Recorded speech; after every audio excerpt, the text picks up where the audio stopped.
No. No, so you'll see it when it's on Facebook, but not Sweet. at the moment. Unless you go on Facebook, you can see when people are commenting. All right. Hello, everyone. I'm super excited to introduce you tonight to some really awesome poets. I'm super excited to share them with you. So welcome to Ion. This is a new show that's going to kind of have a different focus with every show that we do. So the poets we have here tonight, they're both working class, they're both bearded, they're both fucking fabulous. So we're going to start with a kind of a little bit of an interview session with our feature performer, and then a set from our feature performer, and then a bit of an interview session with our headliner, and then a headlining performance from them. So without further ado, Connor Sansby is our feature performer for this evening. I know you're clapping out there. I can hear you. All right. Hi, Connor. Right, how's it going?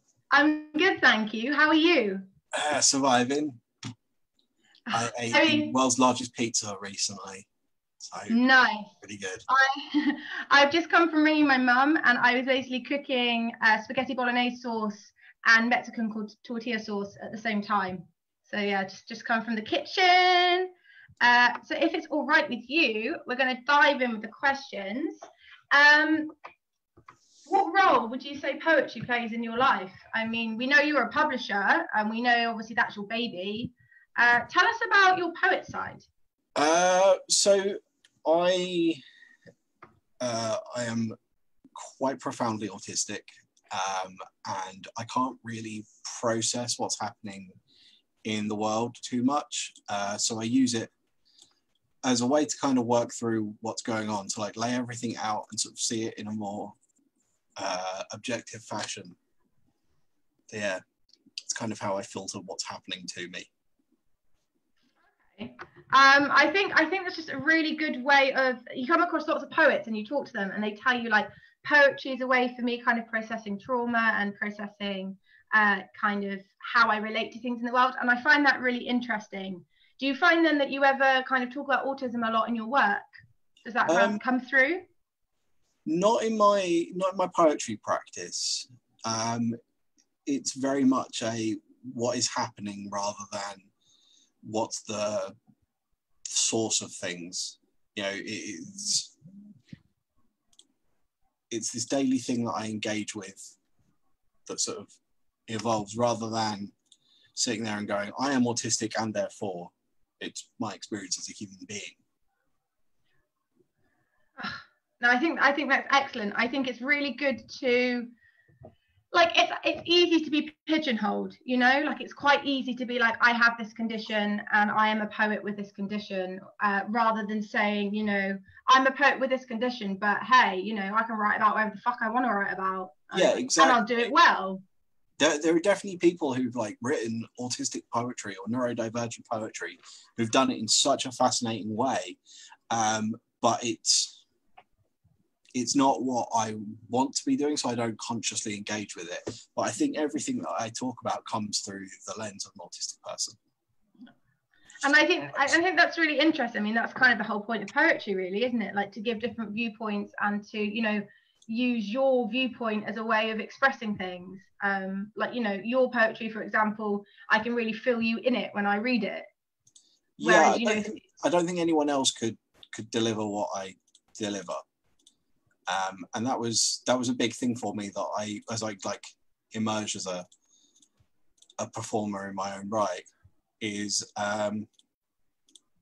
you know, it had to be something that was just me. I didn't want to be like anyone else because other people were already doing that. Yeah. But I mean, I think that's important, isn't it? Like, it's how can I write something that's very much me in this narrative? What can I add to this conversation? Yeah. So I think that's really good. I think when you get movements like slam poetry, where there's like quite a lot of tropes to it, it's very easy to write to the trope rather than to the self.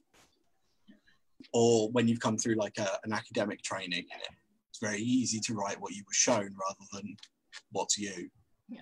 Like I saw that a lot. I mean, just for one example, in the Canadian poetry scene, you often see poets that will deliberately like do the same poem every time, because they know there's going to be different audience, different judges. So I think that's definitely a trap not to, a trap to try and not fall into. So we know that you host Tongue Punch. We know that you host, other fabulous shows that go on around sort of Margate and Canterbury area. Do you find, like, when you host and when you perform poetry, what are the kind of the main differences for you? Is there one you enjoy more? Is there one that makes you more scared? Or you generally... They're two different characters that I play. Host Connor and Poet Connor are different sides of me. Poet Connor is my reflective, pensive side. And, Host Connor is very much more id, like stand-up-y. My mum used to say I'd either grow up to be a politician or a stand-up comedian, and doing poetry in the way that I do it kind of has lent itself to both. I try not to do poetry when I host gigs though, because I find it's just a different speed, and I find it quite jarring to go from like, it's Connor, here's a dig joke, here's some facts about bears, and then like, here is me processing complex relationships that I've had with people. Yeah. I definitely feel, I don't know if you remember, but the Artsena showcase I did a while ago, I performed and also hosted, and I agree with you. Like, in an ideal world, you do one or the other. Like, trying to do both in the same event is just there's much. Definitely people who can do it. Like, I've always thought that Dan Simpson, like, absolutely slays it as a host and performer, because the persona that he is playing up on stage is, it's compatible. His poetry is funny, it's insightful, it's, it's got this entertainment kind of quality to it, whereas I don't think that's present in my work. It's not necessarily a failing, it's just a difference. So then on a sort of related note, when did you first start performing poetry, and do you feel like kind of your relationship with it has changed since you first started? Yeah, and it continues to change. So I started performing 5 years ago. I'd written a few books on, like reference books, like non-fiction. And I found out that publishing was actually quite an easy thing if you were putting in the time and the work. So I started the publishing company. And then I started going to poetry nights because I wanted to find more people to publish. And I was like, poets write books. Let's go to a poetry night. And after I went to a few nights, I kind of felt bad that like there were like poetry circle events, and I felt bad that I wasn't contributing. I was like, I've never written anything. So I started bringing like poetry. So I started bringing like poems that I liked and reading them out. But I like a lot of Black poets, and a lot of them are about the cultural identity there, and obviously that's not something that I possess, and it was limiting to me because I didn't want to be talking about other people's experiences that weren't connected to mine. So after a while, I kind of like ran out of material that I could cover, and I had to start writing my own.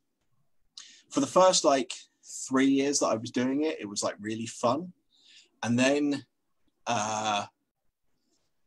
like there was a period last year where this like emerging, this is now my profession, started getting in the way, and there were interpersonal issues and things that I had to do as a professional that other people disagreed with. Like I got into massive arguments because I banned someone from my event for like saying racist things or like doing body shaming poems, and I ended up with a lot of like grief, and I still get like grief for having acted on that kind of stuff. So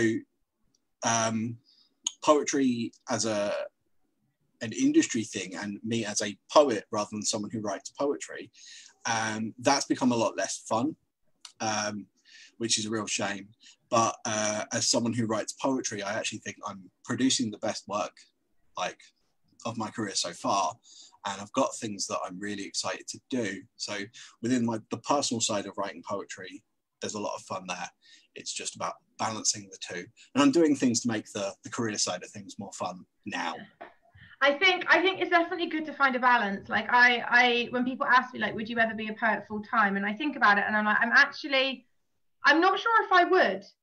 I mean, obviously, like it depends if I had the opportunity, but like I personally, I really enjoy having kind of two personas, like kind of having like a day job and then doing the poetry. You know, I actually really like the variety that comes into my day-to-day life with that. Yeah, and the second that this is like your profession, you are forced to make decisions that other people don't agree with, and because there are people who are doing this for fun, and absolutely that is what like how you should get involved in it. But it creates so many issues, and I think you have to set your career up right before you go into it. Yeah, it's complicated, and I can't pretend I have all the answers there, especially being autistic. So then just to finish off, I've just got a couple more questions, if that's all right with you. If poetry was a person, what 3 adjectives would you give to describe it or them? I struggle with this because it's a lot of different things. If I can have much more than 3 words, poetry is like a sibling that like occasionally really pisses you off, but also at the same time, like no one else is allowed to slate it. It's got that familial connection, but also like that resistance. Yeah. I mean, not exactly 3 words, but I think no, slightly more. We'll let you off. We'll let you off. So then, just so our audience at home can kind of know, because I think it's kind of I think it's as important to read poetry as it is to write it. So I think, you know, I'm very big believers in if we're writing poetry, we should also be reading, you know, other people's work. Are there any poets that you would wholeheartedly recommend to our audience to go and check out? So on the national sort of like level, In White Elms is probably the most underrated writer out there, in my opinion. His work is absolutely spellbinding, and if you do not pick up one of his books, you are sorely missing out. On the more local level, there are some amazing poets that I really want to see like pushed further in the next few years. You have people like Neelam Sarali-Bailey. She is absolutely incredible, intimidatingly good. Her and Henry Madicott, Nina Telegana, these are people that I watch on stage, and a little bit of me goes, oh crap, I'm never going to be that good. So you should check all 3 of them out as well. I can agree with you on all of those, and especially Nina. Like I remember she performed at Athena, the same event, and I remember actually I forgot to do her. I was late to do her outro because her poetry is so spellbinding. I closed my eyes and I was just taken away with it. Yeah. And then she finished her set, and I was like, oh shit, I need to get back on stage and do her outro. That's it. Yeah. It transfixes you. It really does. So if it's all right with you, I believe you have a short set for us. I do. Fabulous. So the work that I'm writing at the moment is all coming to terms with liking my hometown. My hometown's gone through a massive regeneration, and it's gone from somewhere that I used to be really embarrassed about to like this fantastic place. So I'm processing with that at the moment. Our most famous sort of historical figure at the moment is J.M.W. Turner. So he keeps popping up in these. So this is called Disassembling Sunlight. The core of all light holds the essence of God, and the air itself is really a swarm of blue, yellow, green, turquoise, and a million other ideas. In April, cruelest of months, I escaped the pull of tides and carried nothing of this place but a gem of light in my pocket. I understand what Turner meant when he said the sun is God, and why he painted the sky in gold and rose. Only children think of the sky as blue, and all beauty lives just beneath the surface. Thank you. Moving on, talking about the sky again,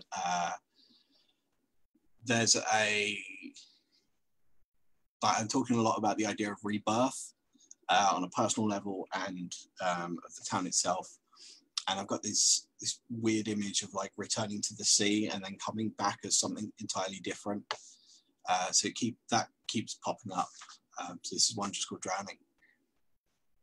Each Thursday for the last year, I have wandered to the beach and stripped naked before the waves, before the sunrise, and walked into the sea to see if I still breathe water like amniotic fluid. Funny thing, you can't breathe the seaside like I have without a little bit of salt in your veins, the kind that breaks metal and men, changes us into something so unlike ourselves. I have turned blue under the sea, the colour of the sky above me. The sand seeks out a body. It knows when you two have been broken by the ocean, cast into a trillion exit wounds and have been rebuilt under the sun, the sun, the sun. This is called Emerging from Water. I'm going to cut it early because I'm still playing with things. I got really into country music, and there's this singer I like called Benjamin Todd, and he starts all of his stuff with and like it's a thing that I've started doing because I wish I could write like him. And when you place the first foot back on land, the scalpel of sunlight gets to work, peeling muscle from skin, from bone, from blood. I would like to find myself on solid ground once more, but the golden mile is endless and uncertain. Deserts have been built from the hand of God. I hold the tides in my beating heart. There'll be more. We went through this whole thing where we were talking about T.S. Eliot recently, because he spent like a summer here and wrote part of The Wasteland here. But we seem to have forgotten that he was a man so anti-Semitic. Ezra Pound was like, mate, calm it with the anti-Jew stuff. So I live not far from the seaside, and don't judge me for this. I was going to go to a Wetherspoons to write. I'm not going to do that nowadays, but and when I went down there, they closed for renovation, and I was really annoyed because like the emergency services, obviously you got fire, police, ambulance, cliff rescue, and Wetherspoons, right? So I was really annoyed. So I walked around the sort of like the beachfront, parodying or pulling lines from The Wasteland and getting angry about Wetherspoons. On Margate sands, I am less than nothing. The indelible weight of ink on pages. You can trace the footsteps of a pen by the marks it leaves behind, and with this I follow the writing of a man and his dog crawling from the mud. Behind me, Wetherspoons lies as a caged beast, filled with the promise of long nights and slow, warm death, not unlike smoke inhalation. I have told people I still smoke. Truthfully, it's been 6 months since my last, and I've started to forget my lighter on these walks where the land forgets itself. I have torched all the books I've ever read, and drowned all the others, and with them, myself. What passes for human has been buried in cloth and laid in the sand, and inside this cocoon, I grow wings. So a big thing is Margate getting cool, which it is now, and I'm not saying it got cool because I was here, but I was here first. Make of that what you will. So this is about the particular bugbear I have when people act like London came to Margate and decided that they were going to make it this cool place when really we were doing dope shit before. Do you think this place exists outside the sunlight? Do the streets unthread themselves from the buildings when the moon shines? Does this place exist when London stops cooling? Or have we forgotten this place only came into existence when they cast their gaze over, remembered the land had an ending and that we all came from the sea, crawled upon land on our bellies and tasted the sun for the first time, screaming in rapture? If they wanted to get away from the city, they could have chosen anywhere on the compass.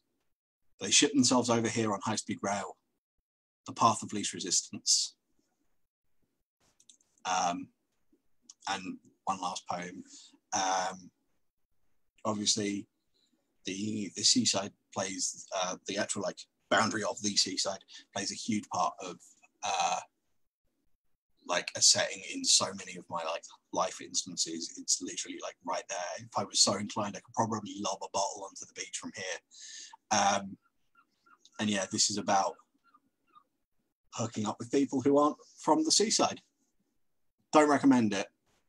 But yeah, We shall never have Paris, but we might have Margate Sands, our summer nights by ocean side still and holding hands. And the seaside smells of sulphur, but you say it smells of shit. And with a sigh I smile and say you will get used to this. But you could never stand the salt. You could never stand the salt so much. And what if I don't want to? What if all the time that I spend here, I'm just reflecting you? And we make our way to swarming bars, spend the night on double drinks. And I think it almost scary how your feet slide their way to me. We kiss. And Paris is so far away, but your hand is next to mine. And I watch and wait silently for something like a sign. You say I'm too cerebral, and I ask, what does that mean? While people are busy being human, you're trying to understand the human being. Slowly you start to move, heading for your train, and though you might leave me, I know this sand will stay. I can never strand myself away from all I've known. We shall never have Paris. We both might find home.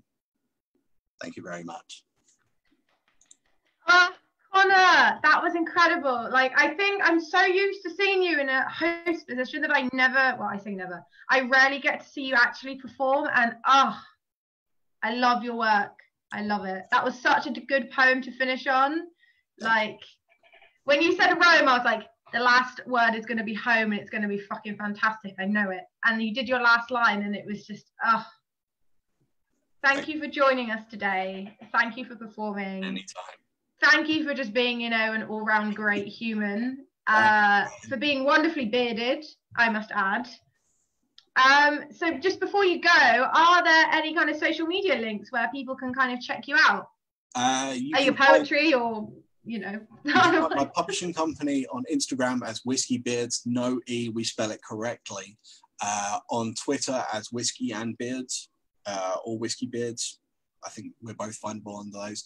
You can find me on Facebook as me, as Connor Sansby Word Stuff, or Whisky Beards Publishing. Fabulous. And those of you at home, if you don't follow these pages already, please do. I mean, Whisky Beards Publishing is incredible. They were nominated for a Saboteur Award, I think 2 years in a row now. They are one of the best indie publishers, I think, out there. I might be a little bit biased, but it's also the truth. And yeah, go follow this guy on Facebook because his poetry is as freaking good as his publishing skills. So, an all-round good egg. Thank you. No problem. So what we are going to do now is we are going to fly across to the wonderful, the amazing 1990s Chris. Hello. How's it going? Hey Chris, how are you doing? Yeah, I'm okay. I'm all right. Yeah. How are you? Yeah, I'm good, thank you. I have a really, soft spot in my heart for Bristol. I've been being a teenager again, and I finished my series, so I started rewatching Skins, and just seeing all the shots of Bristol. I was like, So how do you find the Bristol poetry scene? Yeah, it's good. I like it. It took me a while to get into it. And then when I did, I felt really at home there. Yeah, it's like the standard is really, really high here. I find that like everyone I ever see in Bristol is like from people that just stand up for an open mic to people that feature and headline and stuff.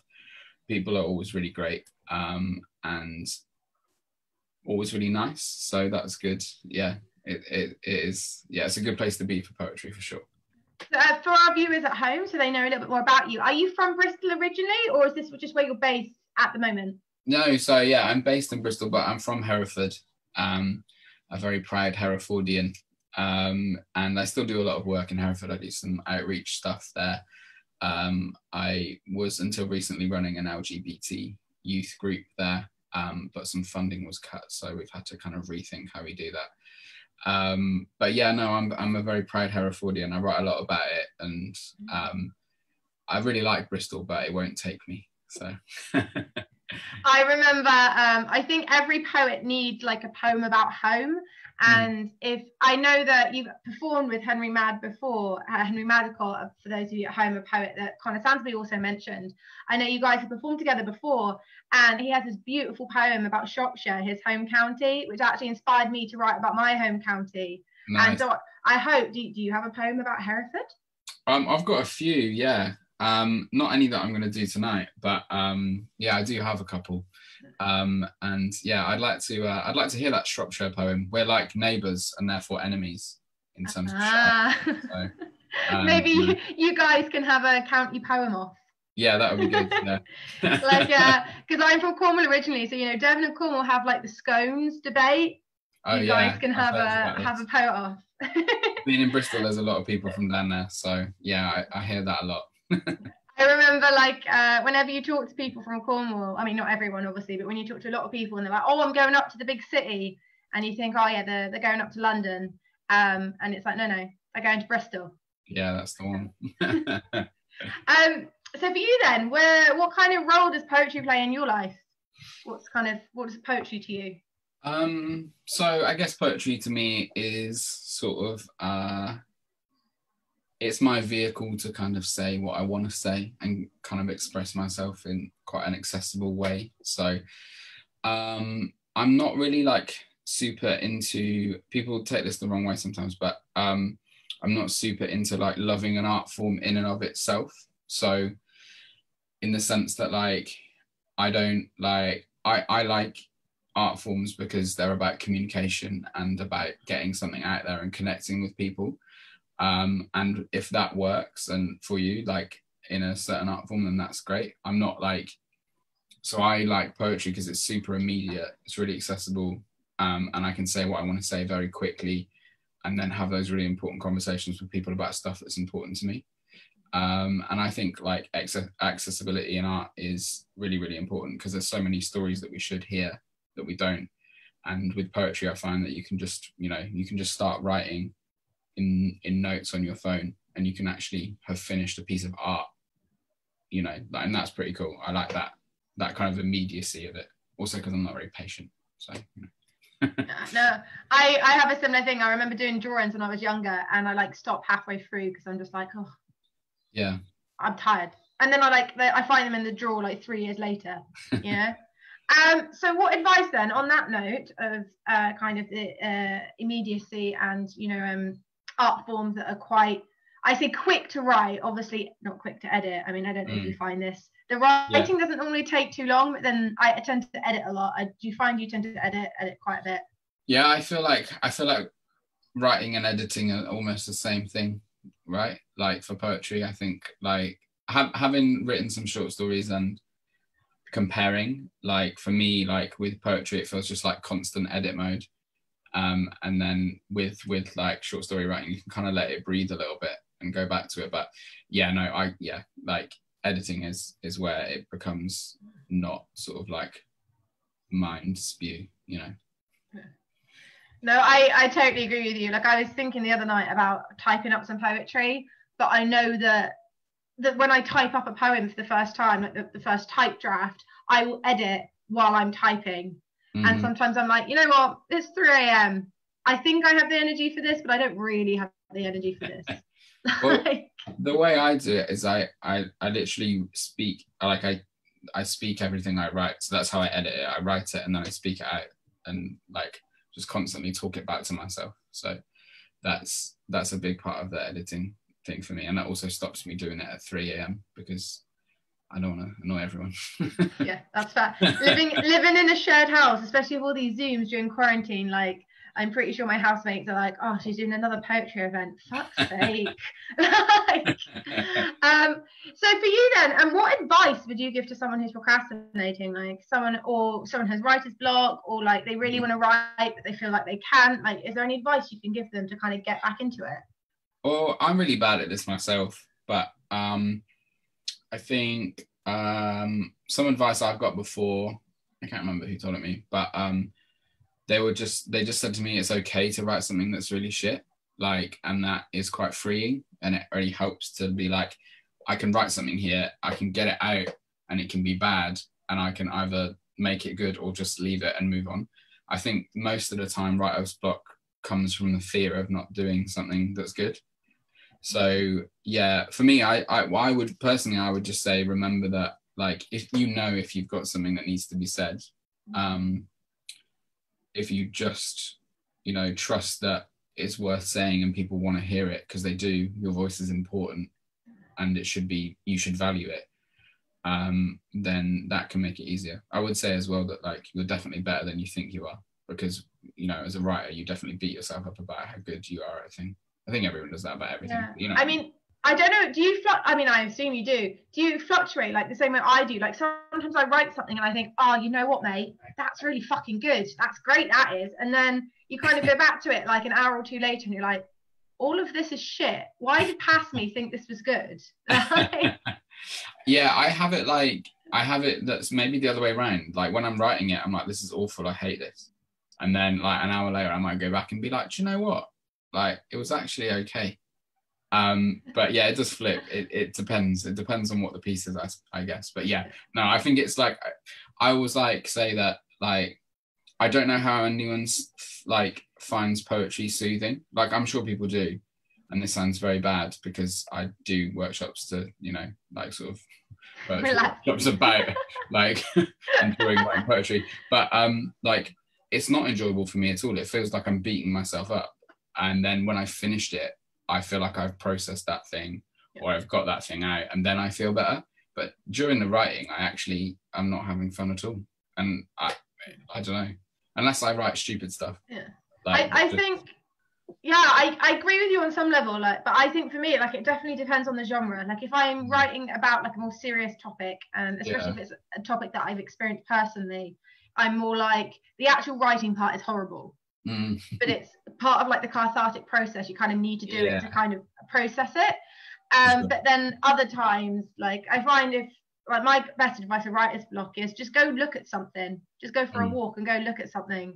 Like I remember one time I just started scribbling stuff about crows, and then I carried on writing, and it turned into like how my mother and my auntie haven't talked in years, and they like hate each other, and kind of a breakdown of like family relations. And I was like, oh wow, like they started just talking about crows fighting each other. I think that's a good chat. Like I think doing that with household objects is good as well, because there's often like lots of memories attached to household objects. So if you just look at something and you start writing about it, it's never going to be about the mug that you're looking at. It'll be about something else, which is or like trying to personify things as well. Like, what would this mug be feeling? Or like, what's the memories of this mug? Yeah, no, I think there's some really great ideas, and especially in quarantine now. Like we're drinking probably tea and coffee all day long, every day. Exactly. So then, when did you first start performing poetry, and sort of how has your relationship with poetry changed since then? So I guess I first started doing it in Leicester about 7 years ago, something like that. I was in a punk band, and in between shows I would kind of go to open mic nights and perform spoken word versions of the tracks. And that kind of idea at the time was that like the punk shows were really attended by like older people in the city, and also like people that were just really into the scene, but like I just really wanted to kind of engage other people in it, because like it was just I thought we were doing good stuff, and it was just my kind of like trying to reach out to other people, and I really enjoyed doing the spoken word versions of the tracks. So that's kind of where it weirdly kind of started, and my kind of journey into kind of appreciating lyricism is kind of through kind of like music, listening to like really amazing political punk art, like kind of lyricism, and also like a lot of hip hop. I kind of went in through that route, and then it kind of just like, I think I went from definitely being like I am a spoken word artist, to then when I was maybe only a few years ago now taking it really seriously and being like I'm a poet. And I think maybe the thing that clicked for me was that because where I'm from, people aren't really poets. It's not really a thing you do. So it took me a long time to realize that was a thing I could be, or that was a thing I already was, if you know what I mean. And I think there's a lot of class barriers to that. Like I didn't really read any poetry really until I was maybe 23, which is mental. Like, yeah, no, I totally agree with you. Like, it was a similar thing for me. Like, I read, the only poetry I really read was the poems that we had to study at school, you know, or at college. And actually, I didn't really realize there was such a big spoken word scene in England in general until I went to university. And I remember when my first book got published, like my nana would put it in a little plastic bag in her handbag. And every chance she got, she'd be like, "Did you know my granddaughter, she wrote a book?" Yeah, it's a poetry book. That's amazing. That's so nice. I like, for me, like, I definitely was like I'm dyslexic, so like reading stuff has always been quite difficult. And I remember there was only really one book I liked when I was a kid, which is this like collection of poems. And I can't even remember what it was called, who was in it. I can't remember any of it, but I remember liking it. And I remember thinking I liked it because I could actually read it. Like everything else was too long. Like I forget this, like if it's long form, I just kind of, it's hard work. So Audible has kind of changed my life in that respect. I've actually been able to read things, but yeah, no, like for me, that kind of shift, kind of getting over those class barriers and kind of being like, you know, it's okay to be a working class person that writes literature that is actually literature that is respected and is good. That took me a long time to get to that, but you know, I feel like I'm getting there, so it's okay. Yeah. No, I agree with you. Like when I came back to Cornwall, I like, you know, told my friends and stuff, like I'm kind of getting really involved in poetry, and I really enjoy it. Like a lot of them are a bit like, because no one really, I mean, obviously there are poets in Cornwall, don't get me wrong, but like kind of the school I went to and where I grew up, like it wasn't really a thing that people really did. No. And I just, I think it's such a good thing to, that's what I love now. Like poetry, I think used to be such kind of like an elitist thing, you know, like all the kind of famous poets were like these really rich, usually rich guys, you know, were all these kind of counts and lords and whatever. And now, like, I think, especially with spoken word, it's making poetry so much more accessible to everyone.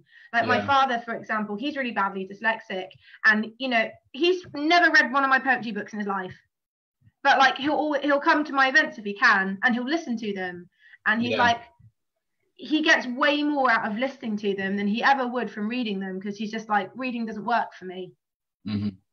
Yeah, for sure. I think there's something to be said for that. Like I do a lot of audio and media stuff for that reason, because I feel like it is easier to take in. It's really hard to listen to someone reading poetry. Like people like really forget that it takes a lot of concentration and a lot of like, you have to like know enough about poetry to kind of get into it. Like when I go with people to nights for the first time, they're kind of like, oh, it took me quite a while to kind of get into the rhythm of it and everything. And I think that's really interesting. There's like, I think you forget that when you're in it a long time, that you forget that people have to kind of get used to what people do and the way that things are put together. So I feel like having stuff that's in different media formats is really helpful. Yeah, so. No, I totally agree. And it's one of those brilliant things. Like I remember when I was at university, like a lot of people would discuss kind of the difference between stage poetry and page poetry, and are they completely separate things? And I think like maybe they can be, but also like a lot of the stuff that you do on the page can be translated to the stage and vice versa. Like there's no reason why like a piece that you've done in a slam, for example, can't be written down, you know, and there's no reason why a piece that you have written down, you can change it into like a slam format. Yeah, for sure. With that debate, I think that's quite interesting. I think that there's definitely like much to be said for like, if you know where a piece is going to go, you edit it differently, and that's important. But at the same time, like I often think that like the use of more kind of spoken language and stuff in a way that is really clever and beautiful, I think sometimes that can kind of, people try and talk about it like spoken word isn't a type of poetry, which is weird to me. And I feel it kind of can sometimes kind of smack of that kind of that old elitism that you kind of spoke about. Like I guess there's that thing of like what deserves to be kind of recorded on paper and stuff like that. And you were talking before about the kind of famous kind of poets that we all know and hear about, and there was loads of really amazing working class writers through those times. It's just that they kind of wrote folk songs, and you know, they like, that was their kind of medium, and that's where that beautiful work was. But it's not recorded in that same way, and people aren't afforded that kind of luxury to be able to afford and to kind of keep their work in the public eye, if that makes sense. Like, record it in that same way. It doesn't, which is an interesting thing to think about. And I think I also like as well how, like, I really do appreciate when spoken word artists also do have their poems written down, because I find that I'm quite deaf in one ear, so I actually find like being able to read it is really helpful to me, because maybe I don't catch everything when I'm listening to them at a poetry event. Then I read the poem after, and it really helps. I think I love now how poetry is so fluid that like it can bounce off the page onto the stage and back to the page. Like, I think there's no, for me, page poetry and stage poetry are not kind of two separate entities. They're very much in the same sphere, and they work with each other as opposed to against each other. And I like that shift. I feel like there's been a shift. So just to finish before we go into your set, which I'm really excited for actually, because I've met you a few times, but I've never actually seen you perform. Oh, wow. Okay, cool. Yeah, so I'm super excited to actually hear you. Are there any poets then that you would wholeheartedly recommend to our audience? Yeah, let me have a think. I always forget people. When people ask me this question, I'm always like, oh, damn, I should have said about this person. So I always recommend Jamie Thrasobulu. He's really great. He does really powerful pieces. I think as well that he is a very good example of like a working class writer whose work works really well on the page and on the stage. Other artists that I really like are, I really like Malika Kagodi. I really like Bridget Hart. I really like Jasmine Gardosi. She's really great. Who else? Who am I thinking of? It's really hard, actually. It's really difficult to think of people at the time. So those are people that are kind of, I think there's some Midlands and kind of Southwesty people in that list. I think I can't think of any more at the moment. I've definitely missed some people that are really great. but yeah. So I believe you have a set for us. Yeah. Shall we dive straight in? We're going to do a little bit of chat after with you and our feature performer Connor. But for the minute, we're gonna go in with your set, if that's all right. Of course. Brilliant. So the virtual stage is yours. Thank you very much, and thanks for having me. No problem. So I'm going to read you a few pieces that I've written about. I asked people to kind of send me their worries, what they're kind of worried about at this time, so I could kind of encapsulate them into little pieces that make the worry feel a bit more manageable. So I'm going to read you a few from that kind of little kind of capsule collection thing. This is called Cacti. I have overwatered the cacti. Life tastes dry to my tongue. Some expand to their capacity, grow until there is nowhere to go, wither when they realize the room has run out. But I am not like that. I am accustomed to it, glad for limits to things, never longing for root tips to kiss terracotta. I find a comfort in confinement, contentment amongst the chaos, a security in succulence, in caring for something I can control. Which ones need water? Which ones need sun?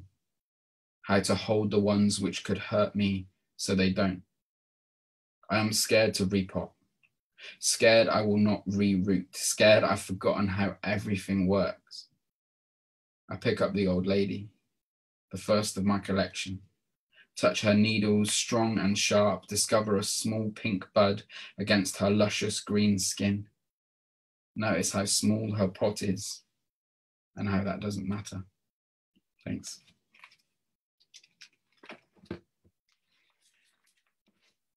This one is called Washing Powder. Mum has changed washing powder. I think about asking her why, but she asked me what I will do when this is all over.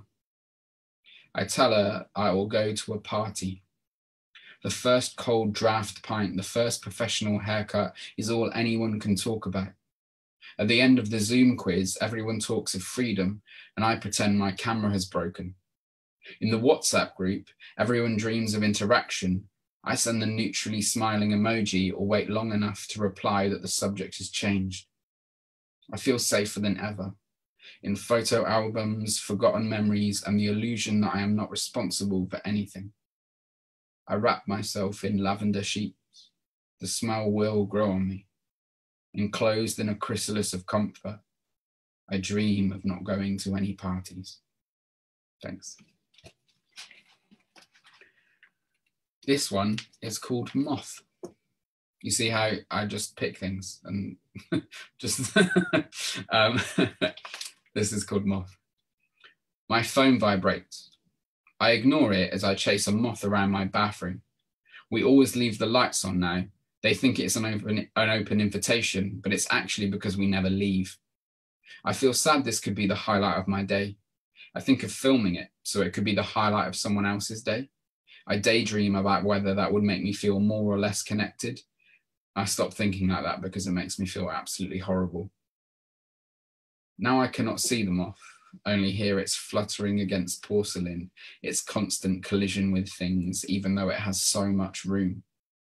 I sit on the toilet, fully dressed.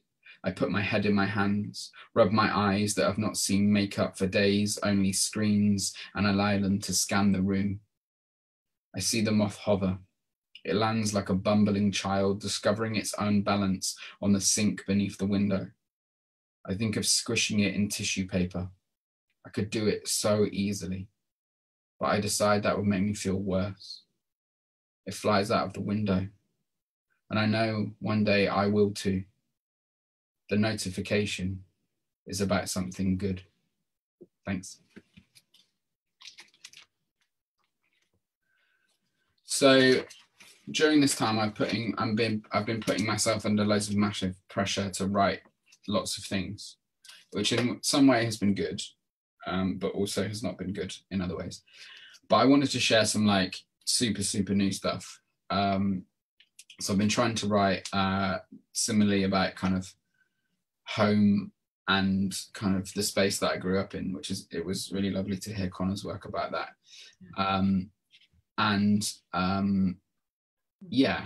This is kind of about being a young boy in rural Herefordshire, and it's kind of a little bit about, I've ended up writing about masculinity and kind of sense of self in that time. So this is called Tip Top. There is a corrugated iron lean-to on the side of the ex-council house. My grandparents drank to their ownership, not knowing it was a collective loss masquerading as a personal victory. There is no car in the lean-to, just rusty tools from car boots, a lawnmower run on red diesel, a wicker chair, a dusty cushion, and a freezer full of meat. I never ask if I can, but sometimes if I am good, I am told to go get myself a Tip Top. I navigate the knockoff meat bought from a man in a pub car park and choose raspberry normally, though I call it blue, and so does everyone else. He smells like carpet in old pubs, but does not show the same warmth as my dirty Paisley playgrounds. I try my best to avoid him. His presence locks my joints, fills my face hot with blood, makes me squirm for a feminine leg of safety.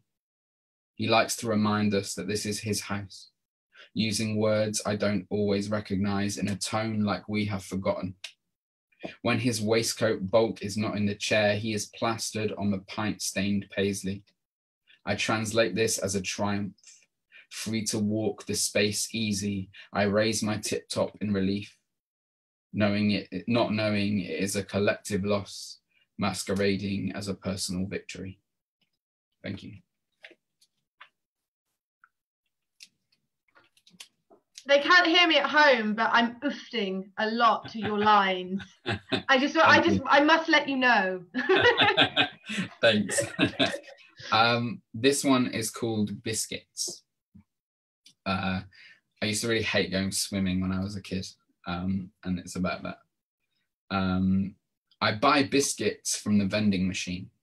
I do not eat them on the bus. I tell him not to worry, that the other boys are laughing not because they agree, but because it isn't them. I make up a lie, tell my mum that I am not, that they are not doing it to me, that I am in on the joke. If I have convinced her, I have convinced them. I tell him not to worry, tell that the other boys are laughing because other boys laugh at them. I parrot slogans I don't understand. I make up a lie, tell my mum what is happening, but say it is not happening to me. I feel lighter in the water. Now it's something I have said, it feels different in my chest. She agrees it should not happen, but does not let me forget my kit.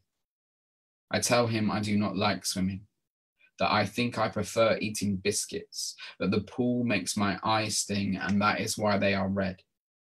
If I have convinced him, I have convinced myself. I buy biscuits at the vending machine, but I do not eat them on the bus. Thanks. So that's the end of the very new stuff. So yeah, I'm kind of trying to write a pamphlet about being a boy and then being a teenage boy. And yeah, it's coming along.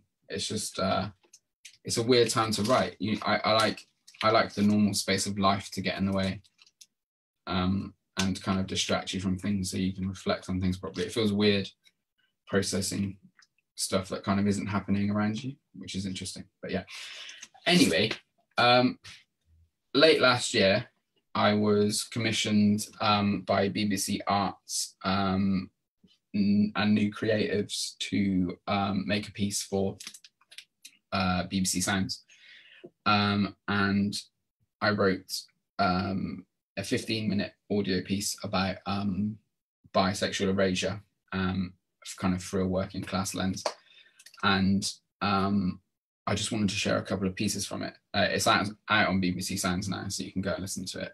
It's called Erasure Island, and here are the first two pieces. I haul my cage to my aisle. I pull the first box from the top, idly chatting to one of the older blokes about the shampoo we're putting out, about women, and now how he used to put it about. Do you know what I don't get? My fingers forcing curved bottles into straight lines, safety knife dangling at my side. I just don't understand how anyone could be gay.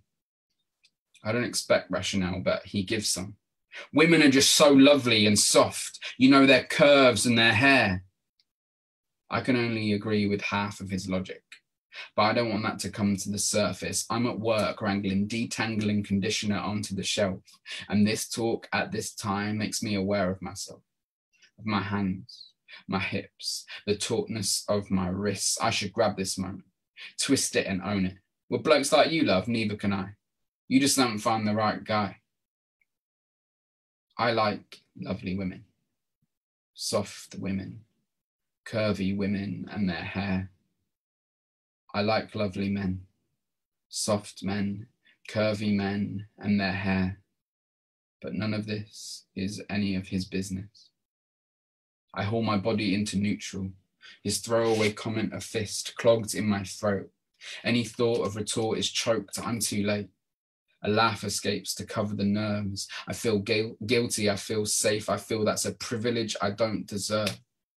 He's moved down the aisle to body wash. I've heard 1,000 words aimed at people like me that are not supposed to be said to people like me. Like I haven't heard the same thing in the pub. Like I haven't heard the same thing in the playground or the pub, from my family and my friends, from the people that I love.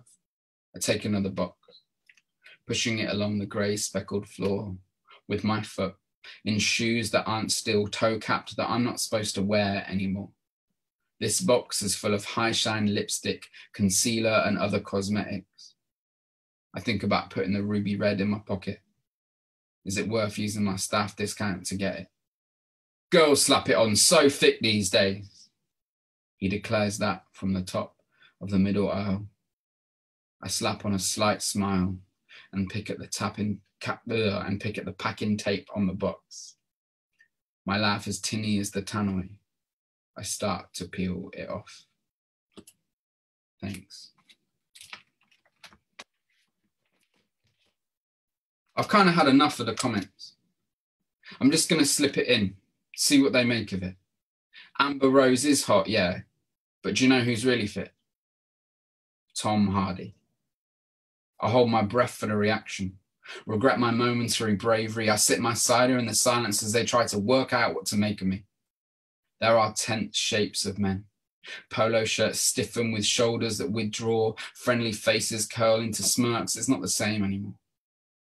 Some take big gulps of lager, needing a little too long to think. They gasp for air after half finishing their drinks. Others fidget, flicking beer mats with work-stained fingertips. Someone has put the heat lamp back on, warming the cold golden sips, waiting for someone to call it what it really is. Ha! You're a funny one. You're making yourself sound gay.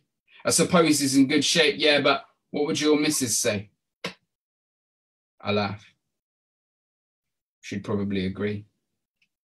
The tense shapes of men return to Sleich's grins and chuckles.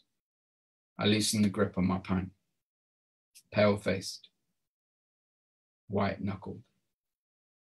Thank you very much. So, what's next on my list? Some ones from the new zine. Nice. So I made this little zine called Worker Types. It is, it's celebrating working class people and their jobs in this time that we've realised how important they are, and how much we need them to go to work and do their stuff. We've heard lots of weird conversations about how much we value things. So as a reaction, I wrote 8 pieces about different jobs that either I myself have had or people in my life have had, just to kind of celebrate them and talk about how important those people are to our fabric of life and the world turning around. So yeah, if you want one, you can, I did loads of weird scanner stuff on it. If you want one, you can go and grab it from my Instagram, there's a link and stuff. But yeah, I will read some of it for you. This one is about a shelf stacker. 4 a.m. the morning fill, eyes all weary tight. No traffic on the way to work, driving dark to light. The first cage off the Arctic comes, metal clatters, clangs. He slides with the bulk of it, Red Bull stomach pangs. Rough fingers, neat and lines, underworked and paid, losing sense of self and pride, slipping through each day. Stacking shelves, the go-to threat for kids who don't comply. Like boredom is not bad enough, they teach you shame for life. Does what he can to make the rent, to keep the family full. Sacrifices own desires, wraps head in cotton wool. Needs something to soften the blows that come from week to week. The 0% of his contract ensures he cannot sleep. The title should be worn with pride, the job needs to be done. There are no unskilled workers now, have pride in everyone. When you shop, you grab from shelves until your trolley fills. Put a mirror to yourself, is there a difference still? Thank you. This one is about cleaners. My mum's a cleaner, so I kind of wrote this for her. Rubber gloves, lime scale spray, elbow grease on tap, a drab sink to a gleaming one, an aching lower back, arthritis in her fingers, her youthful creaking bones, the sound of her boss's voice, a knife on rugged stone, bleach raw in her twitching nose, dripping down her throat. She's got used to the smell by now, the pros don't ever choke. Beds are stripped, made and fresh in fluid sheet ballet, pulling waves of fabric tight, repeat 5 times today. Dust and skirting boards by hand, her body reveals the truth. Kneecaps meeting tiled floors like a knife hitting tooth. Fills the ironing basket high, wax on another load. Does 10 hours here a week, does 8 just down the road. Bits and pieces here and there, the living wage not met. Working every hour she can for credit cards and debt. Scouring pads rub their way through unbrand marigolds, scrubbing toilets squeaky clean, inhaling shit and mold. Gloves get in the way a bit, dragging it from the plug.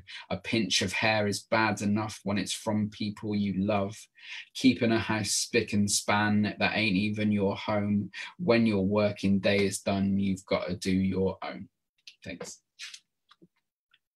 And this will be, what time are we on? This is my penultimate piece, I think. And this one is about till operators. My auntie is one of these. I used to be one of these. Yeah, I showed it to her and she said, yeah, it's bang on. So that meant a lot to me, that it relates to her still.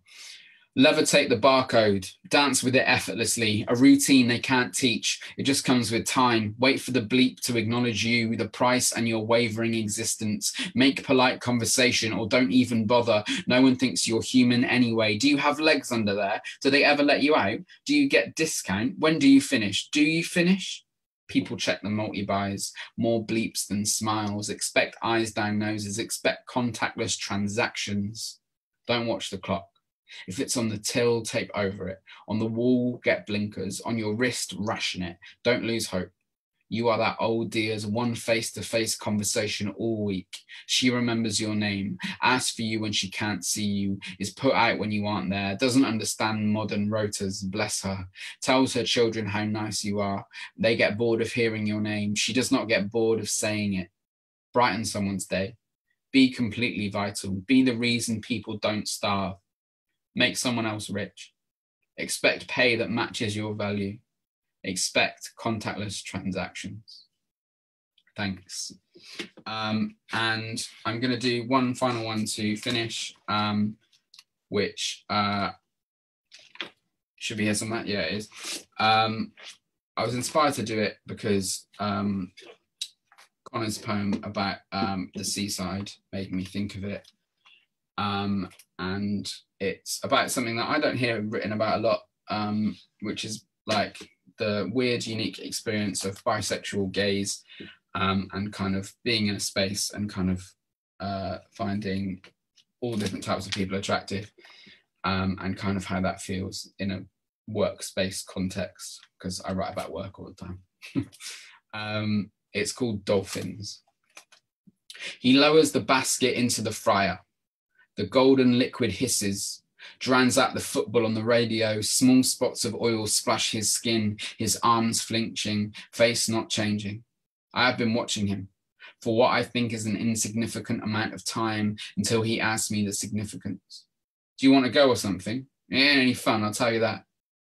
I mumble something about wanting to know how it works, thinking of a normal question like, how hot does that thing go? I just want to look at him. His hands working quickly, how he turns gloopy pale sausages into crisp golden ones that we get away with selling for £1.75. How his t-shirt that probably used to fit him now clings to his shoulders and sags down to his trackies, revealing the waistband of his boxers when he reaches for the containers, for curry sauce, mushy peas and gravy. I think about him giving me a lift home. What I will say I will do in return in the back of his Citroen Saxo, what he was planning all along. She launches the chips onto the tray, wrapping them faster than they can fall, consistent delivery of her lines, salt and vinegar, darling, freshness found in every recital. I've been watching her. I think it has gone unnoticed until she raises her eyebrows. You trying to skive again, love? I say no, as I don't want to seem lazy, wondering if I have actually ever skived before. She rifles through the 20s, puts half in the till, holds half up and says, what do you reckon? I just want to look at her and her shape, juggling fragile pies into paper bags, teasing golden chips into flowery baps that she can't believe people buy for £2.20. How her polo is snug across her hips as she smooths it down in between customers. Her collar is all up and down at once, none of the buttons in use, left open to show her gold-plated cross flickering in the strip lights of the chippy. I think about us going for a drink, the 20s tucked into her bra, what the inside of her flat is like, and what she makes us for breakfast.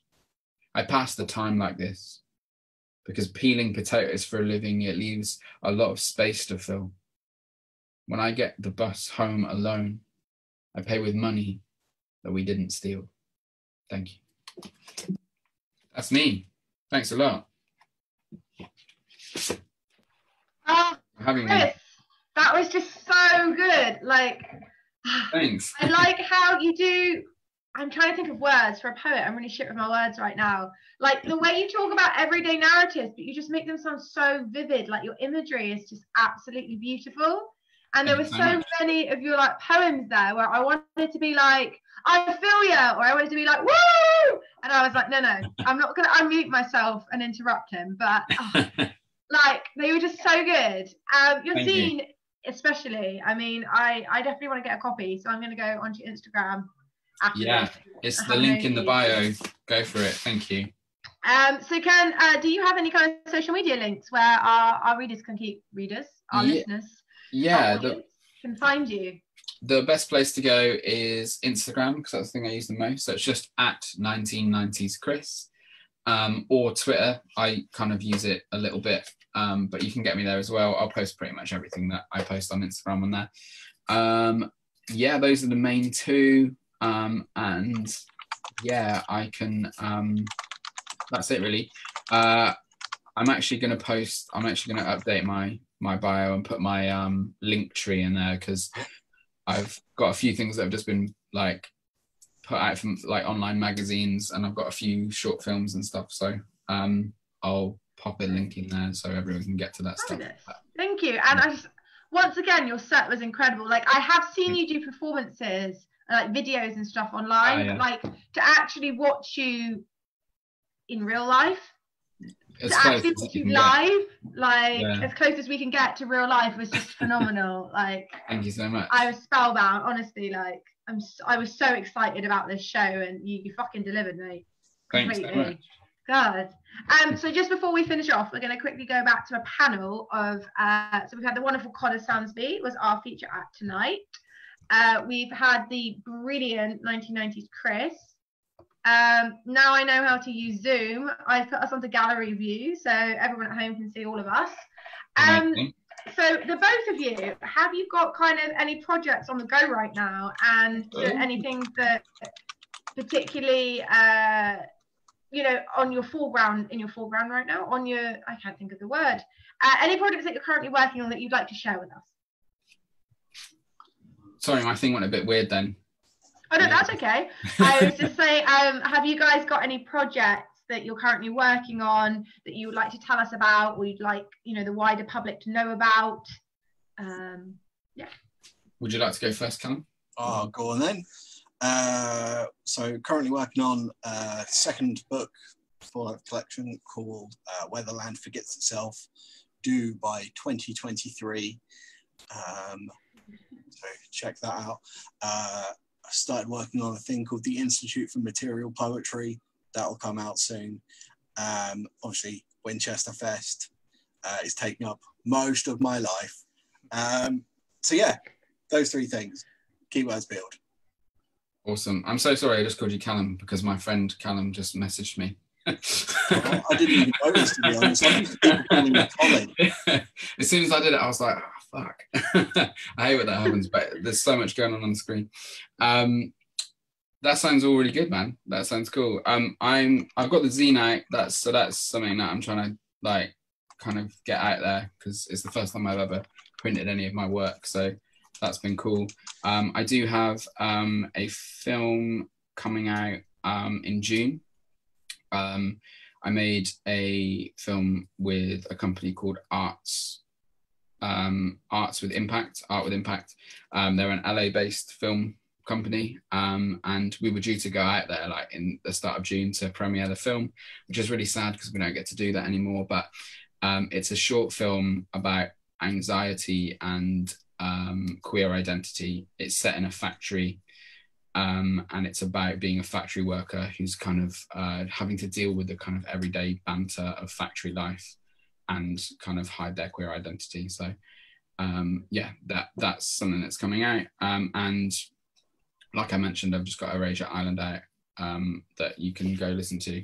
So if you just type Erasure Island into Google or to BBC Sounds, you'll find it. I'm kind of brewing other little things like that.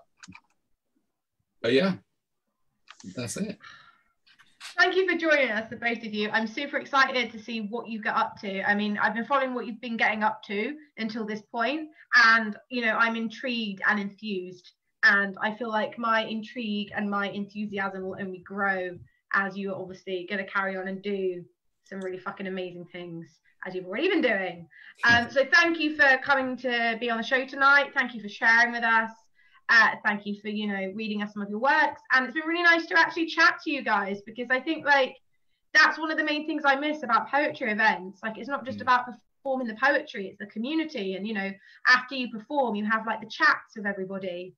So I really, yeah, I've had a really good time, and, you know, I hope you guys have as well. And thank you for joining us. Yeah. Thank you so much. Thank you, Richard. Thanks a lot.